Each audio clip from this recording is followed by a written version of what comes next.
Well, we want to welcome everybody. I know some people are still joining us right now, but we want to welcome Dementia Care International with Jane Verity, Hillary Lee, and James Kinathuya. Jane and Hillary come to us from Dementia Care International. Jane is from Denmark with a background in the Scandinavian healthcare system, from where she graduated as an occupational therapist. She is also a family therapist in advanced systems theory, a master practitioner and neuro-linguistic program, and an internationally certified professional speaker. Hillary Lee has a background in occupational therapy, graduating from Oxford, England. She is a Master of Science Research and certified in qualitative and quantitative health research methods, in public policy. She has spent 7 years researching the Spark of Life philosophy and practice prior to joining Dementia Care International in 2007. And James is a contributor. He is the founder of Sir James Care Home in Nairobi, Kenya. And he will share how the Spark of Life model of care has supported his service to grow and develop and meet the specific needs of people with dementia over the past 2 years. So we are excited to have them all here joining us from all parts around the world. And I'm going to go ahead and hand it off to Jane. Thank you so much. I'll just get in here. And thank you to you, Katie, and to Shannon for inviting us and for hosting this seminar. And welcome to everyone from around the globe. This is truly exciting to be connected with you and for this wonderful opportunity to share with you about the Spark of Life philosophy and model of care. What I'd like to do is introduce to you that Dementia Care International is the organization behind the Spark of Life philosophy and model of care. So I'd like to transport you back to 2009, and at that time, Global Aging Network was known as IASA, the International Association for Homes and Services Association. And in 2009, the International IASA conference was held in London. And at that conference, Dementia Care International received an award from IASA, and that was the Excellence in Aging Services Award. Now, that award is given in recognition to organizations that are models of innovation and excellence. And that particular award has meant so much to our organization and has been a huge support in the way that we have further developed from what we were giving the award, which was our whole system, how we have further developed that into the model of care as it's known today. So when we received the award back in 2009, it was unanimously chosen from the jury because of its optimistic whole system towards dementia and dementia rehabilitation. So Dementia Care International, our organization, we focus on rehabilitation in dementia. And I just love to introduce you to the concept of dementia if you have not been introduced to that, because we've got dementia, but we've also got dementia. And this concept was first introduced by Professor Tom Kitwood, who is known and acknowledged, of course, as the father of person-centered care in dementia. And Tom Kitwood, he describes dementia that it is simply the recovery of lost abilities when the social environment becomes more understanding and more supportive. So we just think that is so super exciting, because this is all about what we can do. We who are the network around the person. What is it that we can do for the person with dementia when we become more supportive and more understanding? So that's what we mentioned. Now, at the 2009 International Conference in London, one of the keynote speakers was Mark Pearson, head of the health division of the OECD. Now, Mark Pearson gave an amazing presentation, and we ended up having a good conversation with him at the conference and decided that we would go to Paris and meet up with him. And we had such an interesting conversation with Mark. And one of the things that really stood out for us was that he was sharing that OECD predicted, like this is back in 2009, and this is the truth that we are living today. But back in 2009, Mark was saying that OECD predicted that the human resource issue of recruitment and retention would become the biggest issue facing aged care in the world in the future. And I think we can truly say that is what we are experiencing here today. And two of the major reasons for that was being a lack of job satisfaction and lack of education. So with that in mind, we when we went back and worked on further developing the whole system into the model of care as we know it today, it was so important for us to ensure that this model would focus on staff as well as on the residents, clients, and patients, that we would ensure to build into it that job satisfaction, that appreciation, that empowerment, ensuring that the education that they got was an education that they could embrace, that they could not just understand in their head, but they could also feel it in their heart. So they would be moved by it and take it on board. And that certainly has been the case with what we have developed. And it has resulted in both heightened staff satisfaction, definitely retention, and for those who are implementing it, a reputation as preferred employer. And at the end of our session, we have a recorded interview with Michelle McCormick from New Zealand, who is the owner-operator of 2 dementia-specific homes that are both certified as Spark of Life Centers of Excellence. She was going to present live, but ended up being stuck in air, so she did a recorded interview.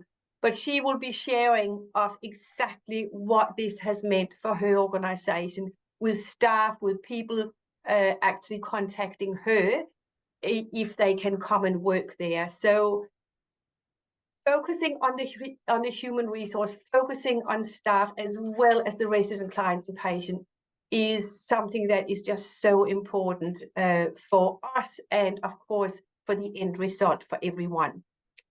So the Spark of Life whole system, which was what we received the award for, to achieving dementia and dementia rehabilitation, that was, as I've already alluded to, the very early version of the Spark of Life model of care.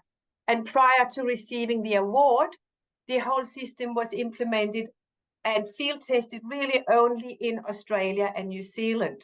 And what happened, this is again coming back to the conference and what the EASA award has meant for our organization.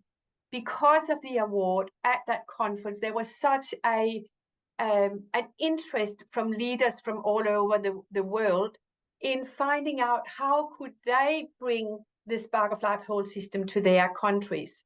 So we needed to find a way to make it internationally available. So one of the things we did was we went actually straight back from that conference and focused on developing what's now known as the 3-week Spark of Life International Master Leadership Program. And as you can see on the photo here, the inaugural Master Leadership Program was held in March 2010. We had people from 6 countries represented. And since then, we have held the Master Leadership Program once or twice a year. The best practice model of care as we know it today. It's innovative, it is a best practice model, which Hilary will elaborate on a little bit further on. It does facilitate dementia rehabilitation and rementia, as I said, the recovery of lost abilities. And it provides quality care that's based on empathy and compassion. And the outcomes from implementing the model is something that benefit both the person who's got dementia, everyone who cares for them. You know, we talked about this, that the focus is on the staff, but also the families. And the benefits are also for the actual healthcare service. The model is very simple. It has 3 distinct elements that together form an integrated whole that ensures continuous improvement and sustainability over time. So the three parts, the first one, which is here, is the philosophy, the Spark of Life philosophy, and that underpins the entire implementation. Then there is and I will elaborate a little bit on the philosophy so you can have a sense of what is the essence of this philosophy. Then there's the quality management system.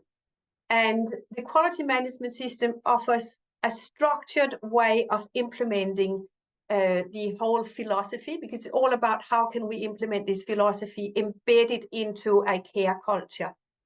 And the quality management system will ensure the continuous improvement. It also ensures that the implementation is measurable. And the third element is the master practitioner here. The master practitioner is the person who can implement the quality management system. They are educated and certified, they can do that. And they are ensuring the sustainability because they are on site. So they can do continuous education, continuous evaluation, and continuous improvement. And what's really beautiful is that the model of care is really applicable in absolute every area of aged care and dementia care services. So what we are talking about here, it's residential care, it's community care, it's palliative care, and it's hospital care. So it can flow seamlessly through all those different service pathways. Let me elaborate a little bit on the Spark of Life philosophy. Well, the philosophy is grounded, and you might have picked this up, in the premise that at the core of care, we believe is a human-to-human relationship that is based on empathy and compassion. For us, it always comes back to that empathy and compassion. And it always places the person with dementia right at the center where their needs come first. We shift our focus to always think of the person with dementia rather than to what it looks like from our perspective. So to introduce the essence of the philosophy, the best way is to share that from our perspective, when we look at people with dementia, so often they find themselves misunderstood. They might even be scolded. They might even be told off for their sometimes uncharacteristic behavior as the dementia progresses. And of course, for the person with dementia, that means that they might lose hope, they might lose confidence, they might even lose their identity. How often do we hear a person with dementia says, I feel I have lost my identity? So when they experience this loss of hope and confidence and identity, we can actually see it, literally see it in their eyes, because it's like the spark is dwindling.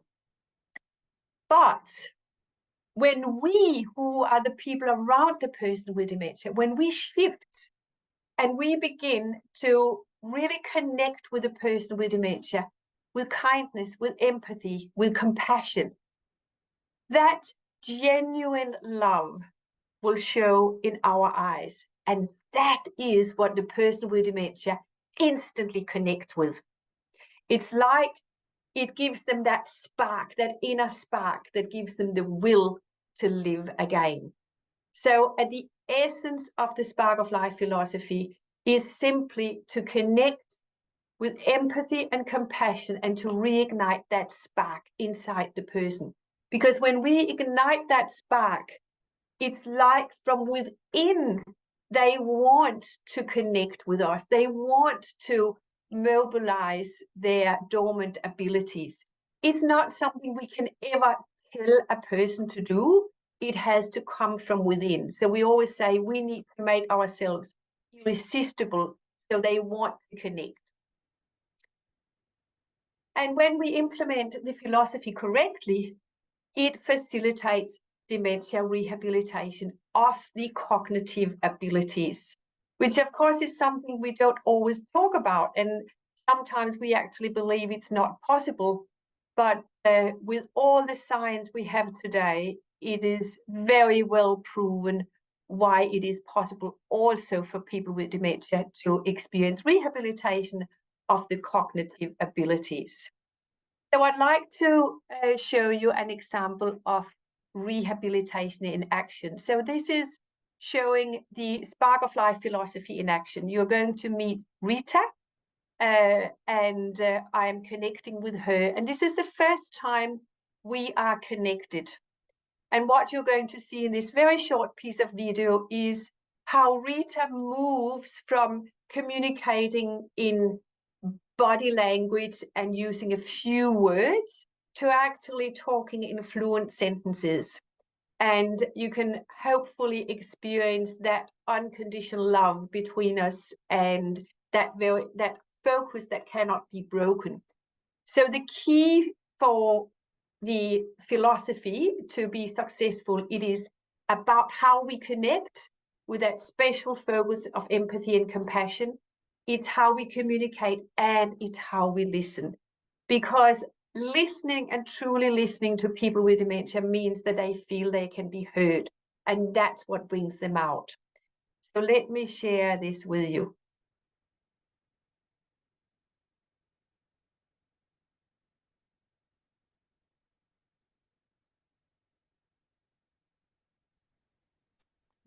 I don't think there's any sound yet. Isn't there? Okay, I will have to go out of the, thank you, Hilary. I will just go back again and see why it has popped out. Let me see if I can bring it back. You have the most fabulous. It's working now. It's working good. Thank you, Yes. Hilary. Red, that's right. And Rita, I have come to invite you to your special chair and to have a little special time with me. Oh, it'd be lovely. Yes. See, we do it. Let's do it. Yes. Come. You and I, that's Both will think.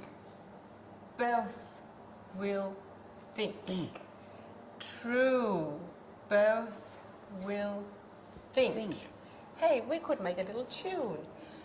Both will think. Oh, do that again. Both will think. What energy? Let's try that again. Both will think. Oh, you get taller and taller each time you do that. That is fun. Think. Yeah. That far. We could do that again. Both will. You take my fingers. Both will think. Think.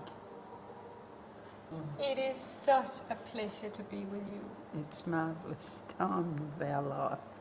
It's a marvelous time of our lives. Yes, it is. And we find a place here and it helps us with putting out of clothes and it does everything. Yeah, So we just can't go wrong.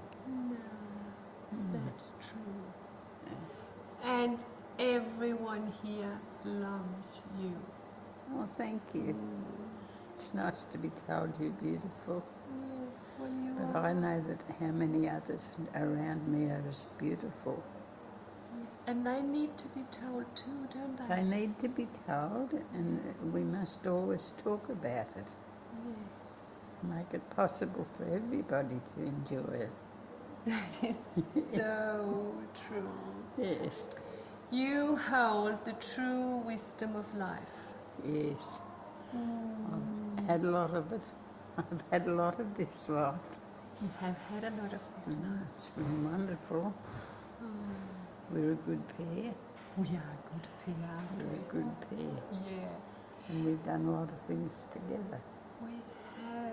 which makes it more possible.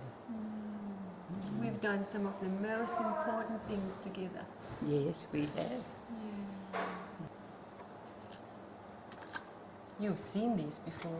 Yes. Yes, you have. But I don't know if you have been given it the way that I give it. I think so. I think it Because was. I exchange it for a cuddle and a hug. Oh, Oh, you are so beautiful. Oh. Oh. Oh. I think it's good to have a good cuddle. It is good to have a good cuddle. You give the best cuddles. Oh, thank you. You really do. And these are there's the your things that go with it. and the beautiful things that goes with it. Yes.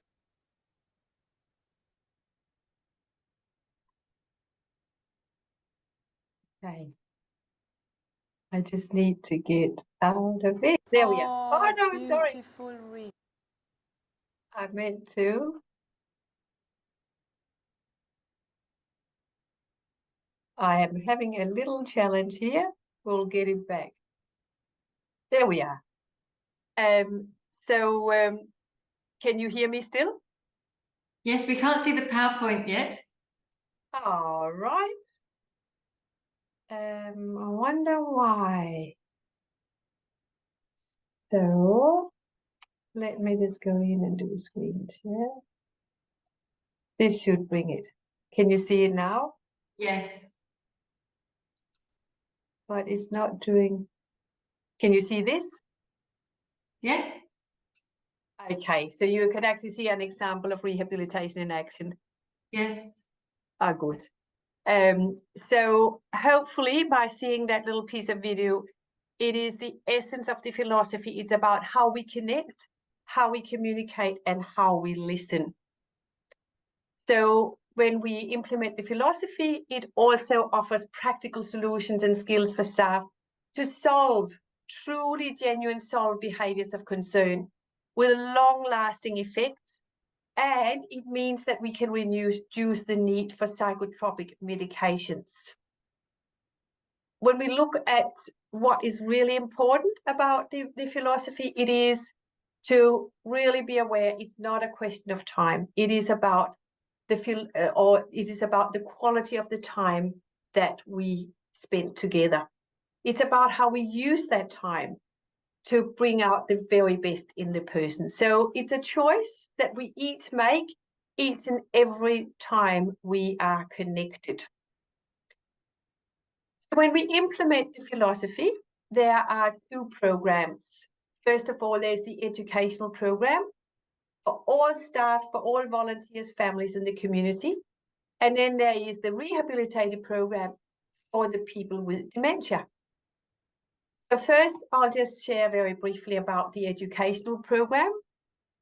If we look at the aims of education, it is to support staff to comfortably shift their attitudes and work practices. And I think we all know that that's one of the toughest things to do, but we have definitely proven over the years that that is exactly what the education is capable of. It is about building relationships based on empathy and compassion. It's teaching staff how to connect with empathy and compassion. And sometimes it's not teaching new things, but just giving the permission that that is okay to connect in that way. And always to place the person with dementia at the center where their needs come very first. The facilitation process is pretty unique. And one of the ways that we provide the education is through making sure that the education is anchored in the long-term memory.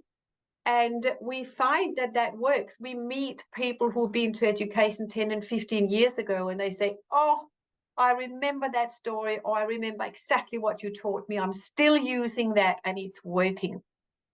We make sure that the language we use is simple and clear. So anyone, even if English is not their first language, can benefit from the education. And now after we've had COVID, the education has been further developed, so is now provided live via Zoom, and an organization can have their team educated by being together in the same room. So that was for the staff, and then for the people with dementia, they benefit from the program specifically for them, which we call the rehabilitative program. And it is a rehabilitative program because it's actually a therapeutic program that focuses on facilitating rehabilitation. It builds confidence, it enhances their social and emotional health of people who have got dementia. So by participating in this program, people with dementia improves overall. And the program is extensively researched and field tested in practice in diverse cultures around the world. And one of the things is, like, it's got a framework that stays the same, but the details are culturally adjusted, so it is specific for each culture. And the focus is again on the quality of the interaction and on ensuring that the environment is conducive for people with dementia to experience improvement. And when we implement this program, people with dementia can definitely experience dementia, recovery of lost abilities. And while the program was first developed for people with advanced dementia, which makes it quite unique, it has proven to benefit people with advanced dementia, but finding that way has enabled us to adapt it to people with all levels of dementia, and also to people who don't have dementia, and for people in palliative care. There is a 4-day certified course that we provide on the Spark of Life Rehabilitative Program, and that's available for allied health professionals and for nurses. And participants, they receive a profound understanding of the neurorehabilitation, of the science behind the ability for people with dementia to improve. And of course, it gives all the strategies and the details for implementing this program in practice. So I will now hand over to Hilary to share about the second element of the Spark of Life quality management system. So that is the second element of the model of care. So over to you, Hilary. Thank you, Jane. So I'll be sharing about the second two elements of the Spark of Life model of care, and then briefly about some of the benefits of the model as well. So the second element is the quality management system. You can see here in this diagram of the model, and the red arrow there is pointing to this red part of the that indicates the quality management system. And that is the process and the comprehensive resources that enable the master practitioner to implement the Spark of Life philosophy in a structured and a sustainable and measurable way to ensure continuous improvement. And over the years, we've spent a lot of time in sort of further developing and having, like, drawing on feedback from leaders in the field who might identify a need, and then we will work to meet that need in practice, so that it's very much focusing on what leaders need to implement the model successfully in a way that is really user-friendly, I guess you could say.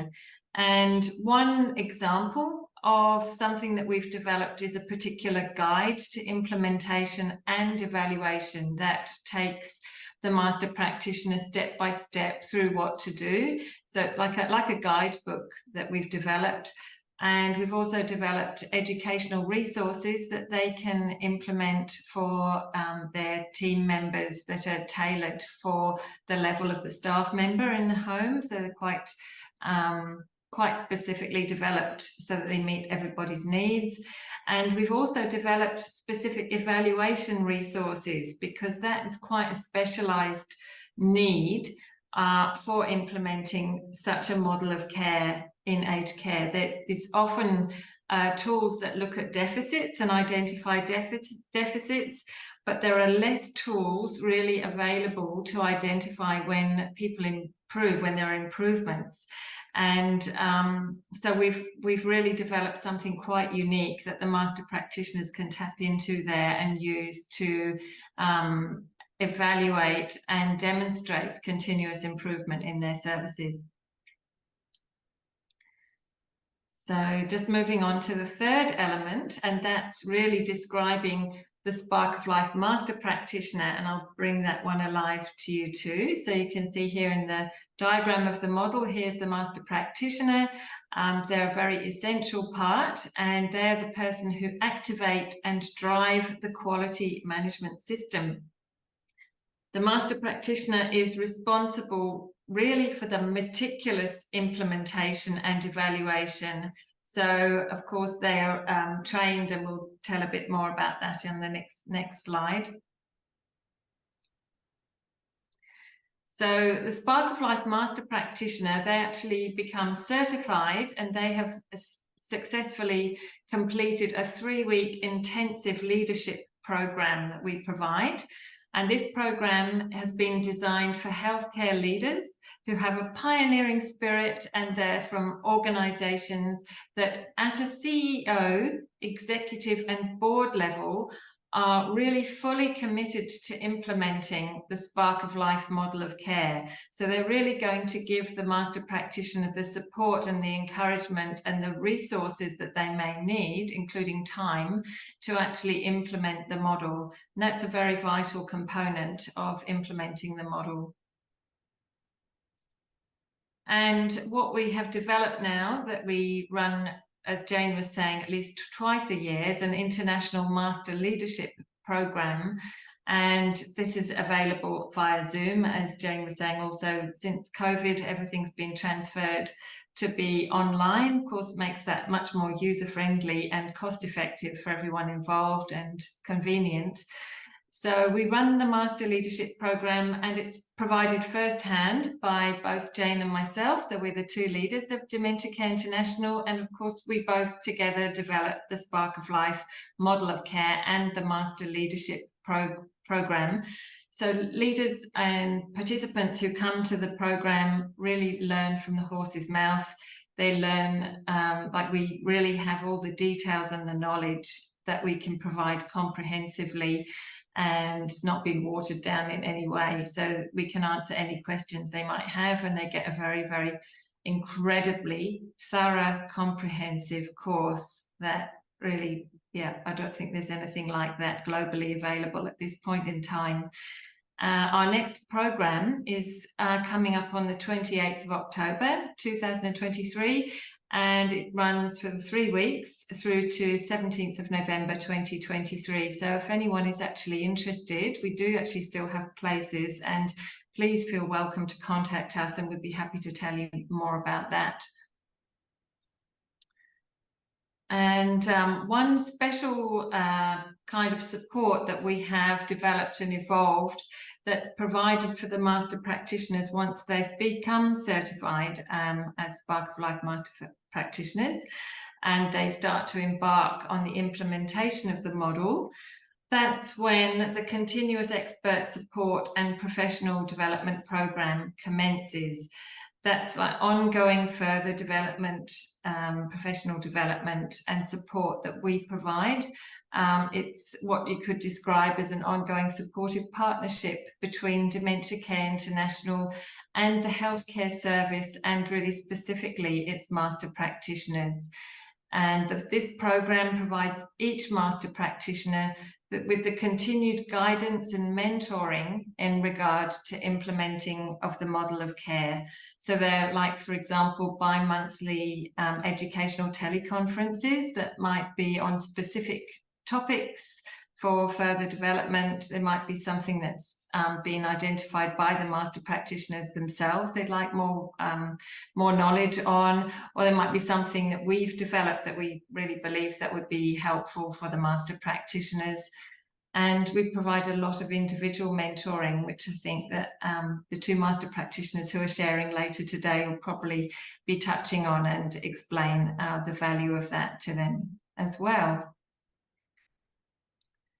And we have really developed what we can describe confidently as a best practice model of care.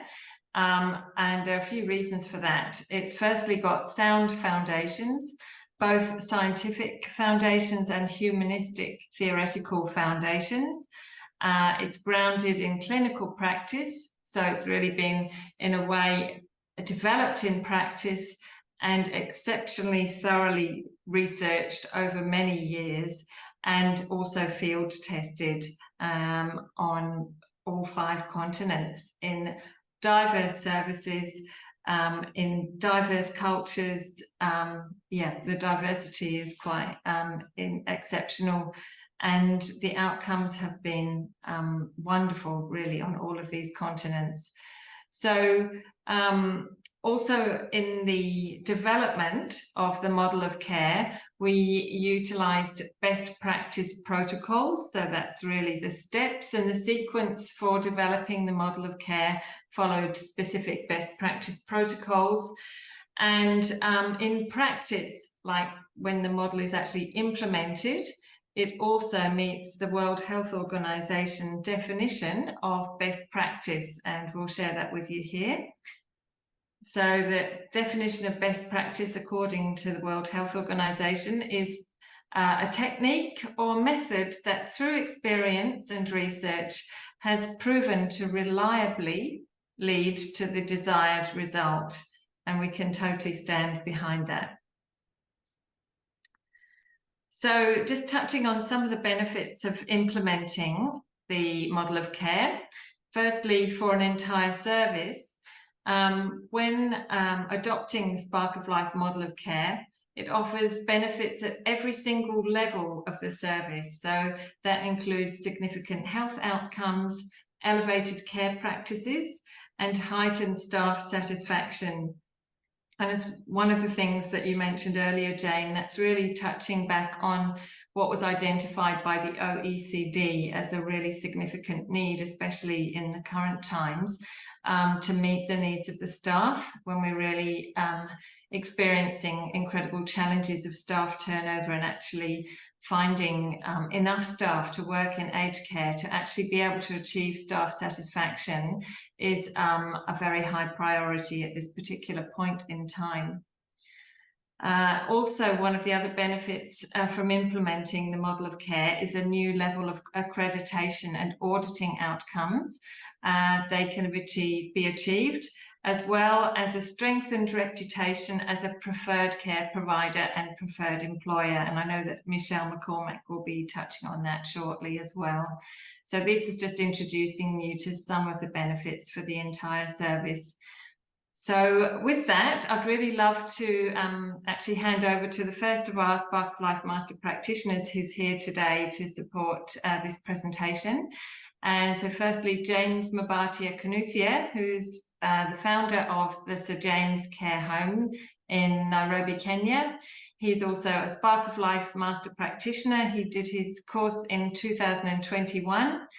And he's doing some very unique pioneering work in Kenya, and he's actually set up a home that's unique in that it is a dementia rescue centre for people with dementia who might actually otherwise die if they were left in the community. So they maybe have been exposed to abuse or other challenges. And yeah, he's a very entrepreneurial person and highly regarded in his country. So we're very proud that you're a master practitioner and that you're here with us today, James. We'd love to welcome you and invite you to share about the benefits of the Spark of Life model of care that you have experienced. Thank you very much, Hilary, and it's great to be here and present on various things that we have witnessed in our care center. To our audience, thank you too. Firstly is to thank Jane and Hilary for continued support in developing Spark of Life care skills, from professional development programs to frequent consultations. You are always there for us.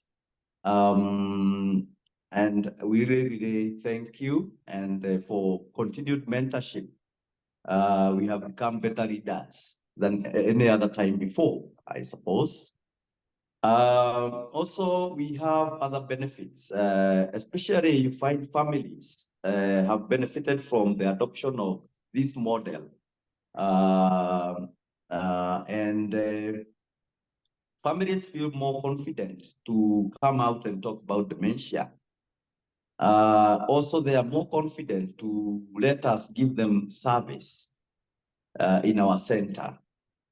Also, it has brought moments of happiness because very rarely, as you are aware, dementia has been a menace, and people label these people think it's witchcraft.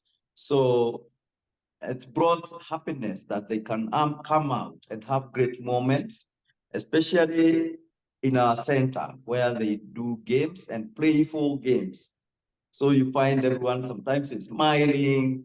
A person who was depressed is smiling now. So I really concur with you with the word dementia.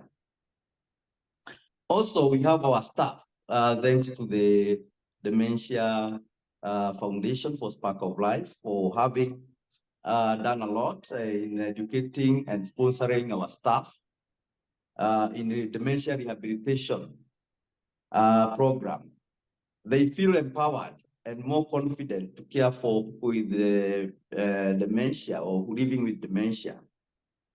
Also, it has improved their attitudes, the way they used to think. Now they have diverted to approaching more in more positive and more appreciative manner than before. Our residents have been the biggest beneficiary because our residents have had enjoyable moments and feel at home at our care centers. As a caregiver, you would expect a resident to be to have happy moments in your center, because every time they don't have those good moments, they want to go home. So when you know that they are happy and they are able to receive these happy moments, they feel settled and they are able to stay happily in our center. On our way forward is to continue implementing the model of care, Spark of Life model of care, and become the first Africa Center of Excellence. Because we have this opportunity and we are working on it every day. Thank you very much, everyone. Thank you. Thank you so much, James. That's just wonderful.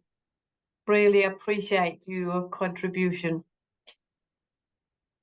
I will continue and introduce you to Michelle McCormick, who could not be here in person today as she's flying, as I was saying, but she did do a recorded interview for everyone yesterday. And I'd just like to introduce Michelle. So Michelle is an owner-operator, which is a concept in New Zealand where you can be the person owning the home and operating it. And this is Michelle's absolute vision and passion to have set up these two homes specifically for people with dementia, Adriel House and Rest Home in Amberley, New Zealand, in a rural community, in a farming community. And Michelle has been implementing the Spark of Life model of care since 2012. So she's got the longitudinal experience of implementing Spark of Life, and both her homes are certified Spark of Life Centers of Excellence.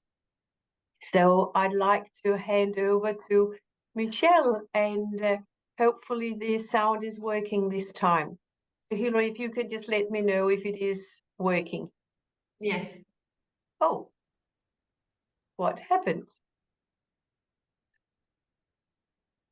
So when I Celia. first heard Yes. the Spark of Life, model of care, it just resonated with me as a person, a registered nurse, and an owner of Adriel Rest Home in New Zealand.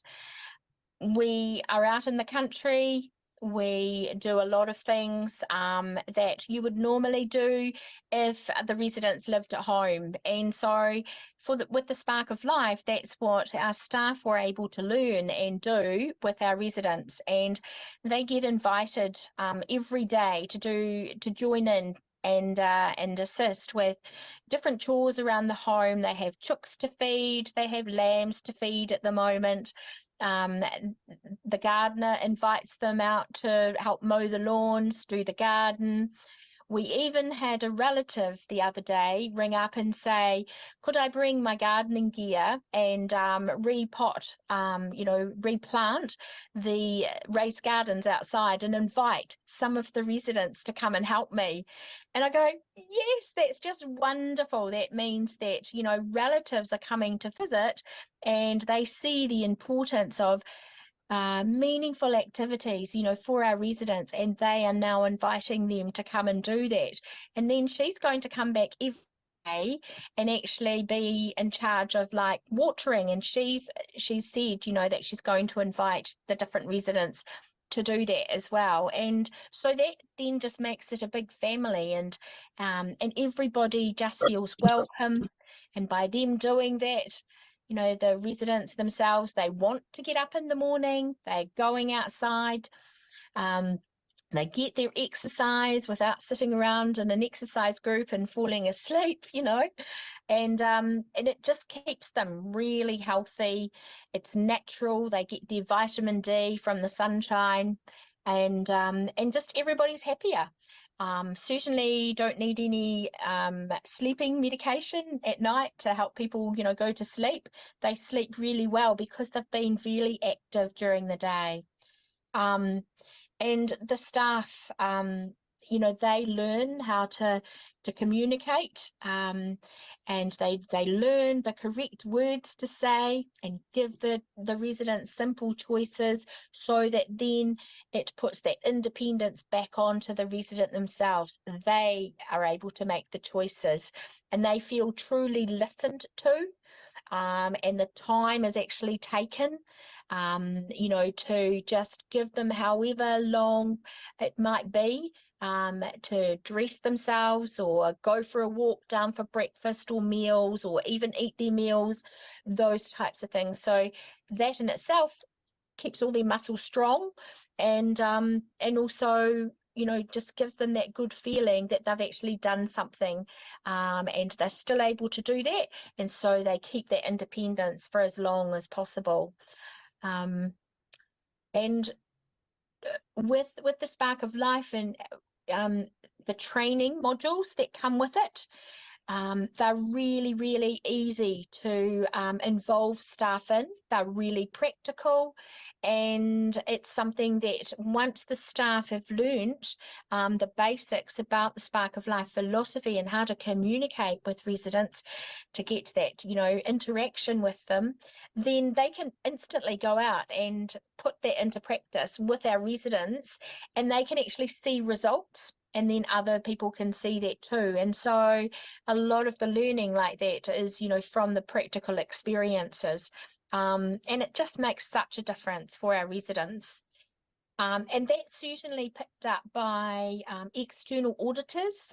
In New Zealand, we are audited by the Ministry of Health, and we've got health and disability standards that we're audited by. And there's a maximum of 4 years certification that you can get if you tick all the boxes and go beyond that, and do some continuous improvement as well. And we've been able to reach that, and that is been possible with the use of the Spark of Life philosophy and the model of care, in that our staff are trained in that. The auditors can see that happening with our residents, and then they can see the results with the residents about how healthy about how well they're actually feeling within themselves, how contented they actually are, and you know, how independent or independence is continued to be promoted. And so that's been a really good bonus. And also from that, we've gained, you know, a good reputation of thinking outside the square. We've been described as looking after people that are unique, and I think that that's actually really neat. It's a nice way to say it. Those people basically with memory loss that just don't fit into the square necessarily, and a lot of it is they just require a bit more one-on-one input, and just someone really listening to them, genuinely listening, and then they know that, and that just makes such a difference to their behavior. They feel one of the family, they have something that is useful and meaningful for them to do to help fill in their day, and they start looking forward to different staff doing different things with them, and they've actually become quite involved. And then behaviors that they may have exhibited when they come in, like, you know, pacing the fence, trying to climb out, trying to leave, hitting out at staff because the messages don't get through, all those kind of things, it does just, you will see them just dissolve away, really. And it's just in the way that, you know, no medication does that. It's just the way that they're listened to, and they obviously feel happy and contented and their environment and the way that they've been listened to. And just lately, I've actually had quite a few inquiries, you know, from the community, from the local community, for people inquiring about positions to work at Adriel as well, saying that we've heard that you give different care, that's how they describe it, and they've heard about the Spark of Life, and they've looked it up, you know, online, and they are approaching us now, which is really neat. And they're coming, they then come from a different perspective. They're not coming to care for aged, you know, people, older people or people with memory loss. They're actually they're coming and they're saying, I really like that philosophy, it resonates with me, and these are my life skills. And you know, would that be possible to learn something new, a new career, but they actually really want to put their life skills to use with our residents. And it's especially powerful when you've got lots of gentlemen or male residents, which we actually have as well. We're a farming background, and they like to be really active. They don't sit inside, do nothing. You know, they'll just go to sleep in the chair and you know, yeah, just slowly die, really. But our residents, you know, they really enjoy that male companionship, and they can relate, you know, to each other and also the staff, and then it just makes such a difference for their day. And that's what our reputation, you know, is built on, and that's when we get referrals from, you know, the older person's mental health, who assess all our people in New Zealand, you know, as requiring specialised dementia care. So, yeah, that's us in a nutshell, really. It was great. So, thank you, Michelle, so much. You can't hear that, but I really want to acknowledge your contribution, and for being prepared to do that in a, like, out of the blue in a hotel room. So hopefully you all benefited from hearing from Michelle. So we've got time for a few questions. So I Yeah, yeah. We have a couple of questions in the chat, and one of them is, what are the biggest barriers you have had to overcome to implement Spark of Life beyond a significant change mindset about dementia? I don't know who So from the panel would like to take that. For the model of care, I would say it is for it's for an organization to really work on ensuring that like a lot of this is also what we've learned in hindsight, that we can really say now that it is so important for an organization that it really is at CEO, it's at executive level, it's at leadership level, it's at board level, that everyone have decided they do want to implement the model. Because if there is that unity, there is that full support for the master practitioner. And they are the organizations that when they take it on board, they absolutely benefit and they thrive from it. Great, thank you. And then one additional question, is there interest from people who are living in the community and not necessarily in a care home, nursing home? So there are people working in community support organizations that have become master practitioners. In Denmark, there is a master practitioner who is working exclusively in actually Copenhagen for, or she did, she's moved on now to another work, but worked in community care in Copenhagen and implemented with a huge number of staff and a huge number of people living in the community. So it truly is a model that is applicable, as we said, for residential care, for community care, in palliative care, and also in hospital care. Yes, and also in Uganda, there's a day centre that supports people in the community, and they actually also have teamed up with a centre for children with neurological disorders, and so the children actually end up volunteering to help the elders in the day centre, which is a really wonderful project. And in India as well, in Kolkata, we have a master practitioner who has a day centre there, and that's, you know, she's using the Spark of Life model of care with great success too. So we've got quite a few examples globally, actually. Wonderful.